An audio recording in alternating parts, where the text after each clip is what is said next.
Welcome to Wander Mode, a podcast that wanders through topics such as entrepreneurship, traveling, and mamahood. As a teacher turned entrepreneur and a mama to one, I am sharing my tips and tricks to maintain harmony in a multifaceted life. Let's wander.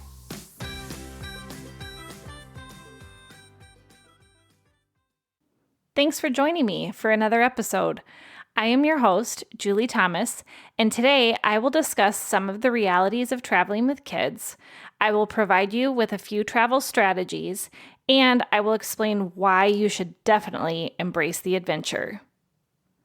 Winnie the Pooh said, "As soon as I saw you, I knew an adventure was about to happen." This sentiment perfectly captures the moment that I saw my precious girl. I knew I wanted to live a life of adventure with her, and I have honestly found joy in traveling with a kid ever since. While it does require more planning and a few more adjustments, the experiences and the memories made are truly unparalleled.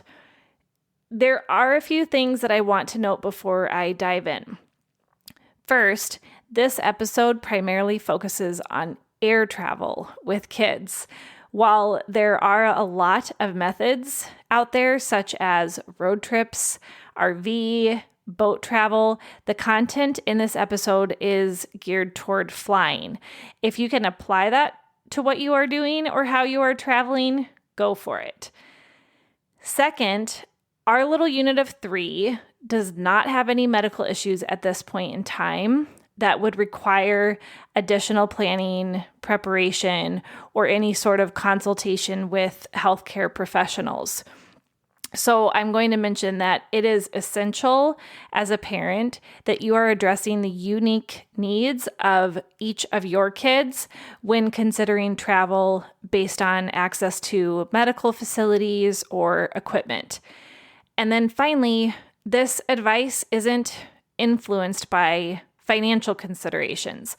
While travel expenses and budgeting are essential aspects of trip planning, and perhaps I'll focus on that in a different episode, the focus here is on general tips and strategies that can be applied to your trip regardless of budget constraints. Always remember that the true essence of family travel lies in the moments that you're sharing with your kids. This could be a lavish vacation or it could be a more budget-friendly getaway. All of these strategies should be able to be applied. Let's begin with traveling with an infant. The first experience of traveling with a baby can be daunting, but it also has some very unique advantages. Babies often sleep a lot when they're young, so strategic flight booking to coincide with nap times can be a game changer. Wearing the baby in a carrier instead of pushing them through in a stroller minimizes baggage and keeps your hands free. And also, a carry-on instead of a diaper bag during longer flights really eases your load. It ensures that you have all of your essentials on hand. From the time that my little one was just 3 weeks old, we began our adventures together. It was sometimes possible to schedule flights during naps, but those flights in which they did coincide with naps were undeniably the smoothest and the most peaceful. Sometimes I was actually able to watch a movie or even read a book. I found that wearing her in a carrier through the airport was really convenient. It meant that I could avoid the hassle of getting a stroller through security and then subsequently having to collapse it and into a bag and gate check it. It did change as she grew older. At around 9 months, when she desired to have increased mobility, we did switch to a travel-friendly stroller, specifically the Baby Zen Yo-Yo. This stroller easily fits into any plane's overhead compartment, and it can also be opened using a single hand. For longer flights, I took the practical approach of packing a carry-on and then checking an empty diaper bag along with the rest of our luggage. Longer journeys require more supplies, including extra diapers, formula, medications, breast pumps, clothing changes, especially if you are in those blowout days. Packing a carry-on with the essentials also guaranteed that I would be okay if we landed and somehow our baggage was lost. And I know it's happened to me, and I know it has happened to others.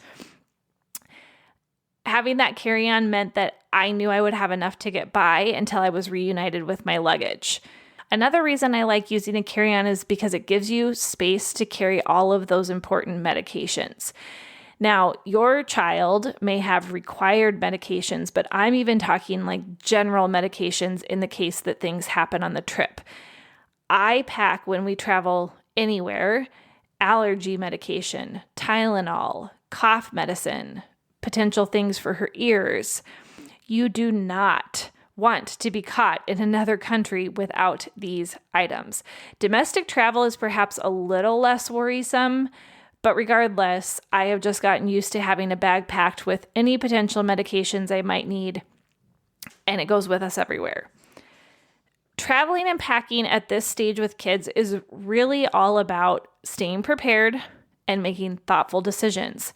These thoughtful decisions will give you as much peace as you possibly can have as a mama. Oh yeah, I see you, mama. I know how hard it is to have that peace of mind when you're about to leave your house. Let's address feeding on the go. For breastfeeding moms who feed directly from the breast, nourishing their baby is always readily available. However, as an exclusively pumping mom like myself, pumping on flights was essential. I used a high-quality pump such as the Willow. There's lots of other brands out there, and it was a game changer. It provided both mobility and convenience. Regarding formula feeding, I learned to pre-measure the formula into bottles before the trip. This way, adding water becomes a breeze. There are portable bottle warmers like Baby Brew, but I never warmed the formula when Im transitioned off of breast milk. Always, always, always pack a Ziploc bag with extra formula. This ensures that you are well prepared in the case that your flight gets delayed and you're stuck in an airport or you have lost luggage. Formula would be the one thing that I would say is very hard to replace when you're going to another location. As the baby transitions to solid foods, the process becomes a little more manageable. They can eat food from restaurants in the airport or consume what is served on a plane. However, due to increased pickiness at younger ages, I would pack some backup food and snacks just in case. As a mom, one of my top priorities has always been ensuring that my little one has enough to eat because there is nothing worse than a hungry kid. I meticulously charted her feeding schedule as a newborn, and even though I am now toting a toddler instead, I am now the designated Sherpa of snacks. When I breastfed, I always packed some frozen bags of breast milk. This allowed me to stay a few bottles ahead of her. So I would maybe get 4 bottles ahead of her, and then I would pump what she needed for the rest of the trip. Even if you're staying in a hotel, sometimes you can ask the front desk if you can store bags of breast milk inside some of their fridges. Most hotels I have found to be pretty accommodating as far as that goes. Or even if you have like a mini fridge in your hotel room, if you're not staying at like an Airbnb or a VRBO. With my breast pump days behind me, I now pack a lunchbox. I always include something with a little more protein or substance. And in addition, I like to have our go-to white cheddar Cheetos, some fresh fruit perhaps, and then there is typically a rotating item that adds variety. The lunchbox has been a lifesaver, keeping all of her food organized. It makes it very accessible during flights. But then the nice thing is that it also acts as a storage unit for food when we're on the go on the trip. Let's transition to keeping a home away from home. Creating a consistent sleeping environment for little ones while you are traveling is absolutely crucial for their comfort, their security, and your sanity. Whether you are using a standard pack and play, a sound machine, or a favorite blanket, having those familiar elements can make a significant difference in helping them to settle into this new space. Sharing a sleep environment with your child while traveling presents unique challenges, especially if you do not typically bed share when you're at home. However, it is possible to set up a conducive space for both of you to be able to rest comfortably. Packing lightweight swaddle blankets with clips offers versatility in designing visual barriers within any room. When I say clips, I mean it could even be a chip clip from your kitchen. These visual barriers provide a sense of separation without having to be physically out of the room. This allows you to remain in the room, reading, working on a computer, sleeping, without distracting your tired little one.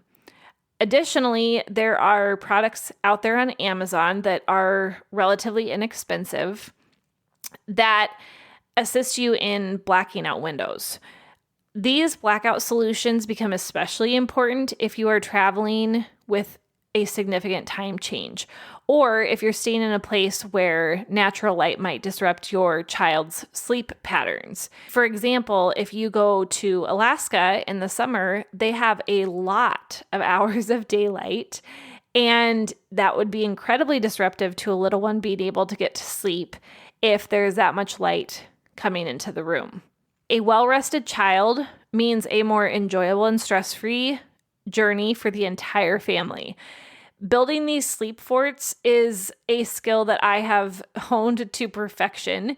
You can actually go onto the Wander Mode podcast blog and see some pictures of my most creative setups.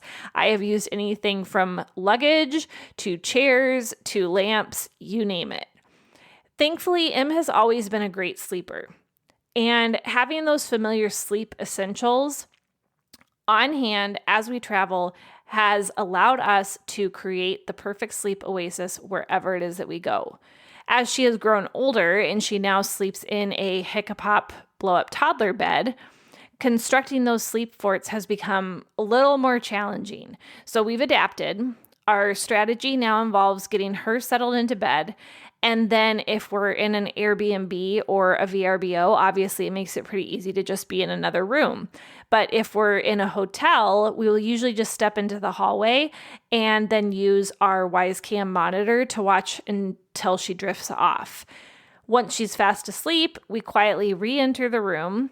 This has worked for us when staying on my parents' boat, where she and I shared a bunk room. This worked when we shared a room at an Airbnb in Hawaii on a family friends trip. This worked when the three of us shared so many hotel rooms in Slovenia. I do want to briefly address time changes, as it is very much sleep related. Adjusting to time changes is an essential part of traveling internationally, or even if you're traveling between the coasts of the United States. Over the years, Ben and I have adopted a method that has worked really well for us.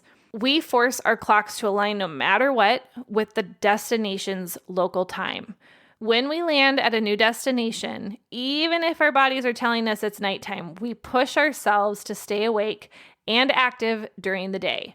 It is so tempting to nap when you are that tired, but we resist the urge and we focus on engaging in various activities. By doing this, we are usually ready to hit the bed around 8 p.m. local time, maybe even 7, but we try to wait till 8. And our bodies really do quickly and naturally adjust over so much faster by forcing that staying awake time period. Red-eye flights from a sleep perspective are hard, but they work beautifully for when you then land in a destination, you stay up for the day, and then you go to bed a little bit earlier than you normally would at home. We apply the same philosophy regarding our little one's sleep schedule. We synchronize Em's clock with ours. We do allow her to nap maybe a little more during the day, but we are mindful not to let her oversleep if she should be awake. This approach has proven incredibly effective as it really does help our entire family adjust to the new time zone relatively quickly. It enables us to make the most of our time in a new destination, and there are a lot of other strategies out there to attempt if this is not conducive for your family. Let's chat packing considerations. Regarding packing for travels, do not stress over bringing excess diapers, wipes, clothing, entertainment for the kiddo. Kid basics like diapers and wipes can easily be purchased even if they are not the preferred brand. They can be found at most convenience stores. Pack the number of diapers that you need inside your car seat bag to save luggage space, and buy more at your destination if it's required. Similarly, clothing can also be found at most places that you visit. It may be at a slightly higher price tag, but it really does give you some flexibility to still go out and purchase something if you need to enjoy some unexpected activity without worrying that you haven't packed the perfect outfit. To reduce the amount of clothing that we pack for M, we often choose accommodations with access to a washer and dryer, or at least we stay in towns with laundromats. Alternatively, go out and purchase some laundry detergent sheets so that you could wash clothes in a sink if you don't have laundry facilities available. When thinking about packing bottles, we only ever packed the number of bottles that M typically drank in a day. This keeps it minimal and it keeps it efficient. You can bring some small travel dish soap and it allows you to wash them in a sink each night and leave them to dry. I have done this in rental homes. I have done this in hotel rooms and it works fantastic. The same goes for if you pack toddler-friendly dishes. Pack only a single set, a cup, a plate, a bowl, a fork, a spoon, a knife, whatever, and then just wash them after every meal. It does make for a lot of washing. It can be a little bit putsy, but it really reduces the amount of stuff that you're trying to bring along with you. When packing entertainment items for little ones, we keep it simple and we stick to a few familiar books. While we do include some favorite toys and activities, we avoid overpacking in this category. Kids are usually way more fascinated by the new environment than being fixated on toys that you brought from home. One of our go-to entertainment items is actually chunky floor puzzles if you have kids that are old enough to do some really basic puzzles. They are easy to pack in Ziploc bags and bring along with you wherever you go. They provide not only engaging playtime, but quiet playtime. This makes puzzles ideal for shared accommodation situations where we're trying to be considerate of others that might be staying nearby. A critical rule that we do follow is we don't ever pack toys that make noise. Toys with loud sounds can be really disruptive to fellow travelers, especially in quiet or remote locations where that peace and that tranquility are really valued. We favor interactive play within the new environment, and we really try to focus and shift from being entertained by something that is a material possession to just relishing some of the adventures that our new destination can provide. Finally, let's consider some things as your kids grow. As M grows, the systems that we have in place for travel basically remain the same.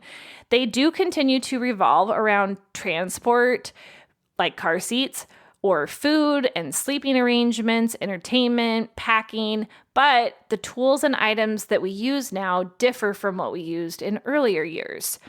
Instead of using a baby carrier, she travels in a stroller. Instead of using bottles, we now use a water bottle. Baby food shifted to packing a lunchbox or purchasing food as needed. The pack and play has been swapped for a Hiccapop. And as she grows older, she takes on more responsibility for her travel needs. Rather than me carrying everything, she now wears a backpack filled with entertainment for the flight. Rolling her small kid-friendly carry-on is another way that she participates in the travel process. Technology has also found its place in our travel routine. We repurposed an old iPad for her use, and we installed some apps that encourage interaction and learning. We also put on the YouTube Kids app, which is carefully curated with approved videos from myself or my husband. And then she balances her screen time with items that she carries in her backpack, which are more physical toys. I will link some of my favorite interactive and learning-based apps and packable toys in the podcast description. Make the choice to travel with your kids. Traveling with Em from a young age has kindled within her a profound love for exploring new places. As long as Em has her trusty sidekick unicorn, who we call Luna, and us by her side, she is ready to take on the world. The anticipation of upcoming trips fills her with excitement, and she talks about going on an airplane almost daily. Even at her young age of 2, she counts the daycare days until our departure. Kevin Heath said, "Ultimately, kids won't remember that fancy toy you bought. They will remember the time that you spent with them." Em told me the other day, "I want to stay home from school to pack all the things in my suitcase." That phrase was a testament to the beautiful memories that we have created through our journeys together. And her enthusiasm for travel is truly heartwarming, and her innocence reminds us every single time of the true essence of these experiences. Travel is a priceless gift, and it brings our family long-lasting joy. So, to all the parents, don't hesitate to start your adventure of discovering new places with your kids. It's an investment in their hearts, it's an investment in their souls, and it will last a lifetime. Happy travels. If you wandered to this point in the episode, thank you for listening to the Wander Mode podcast. Please leave a review and subscribe. You can follow me on Instagram and Facebook at WanderModeCo. Reach me by email at julie@wandermode.co. Until next time, wander on.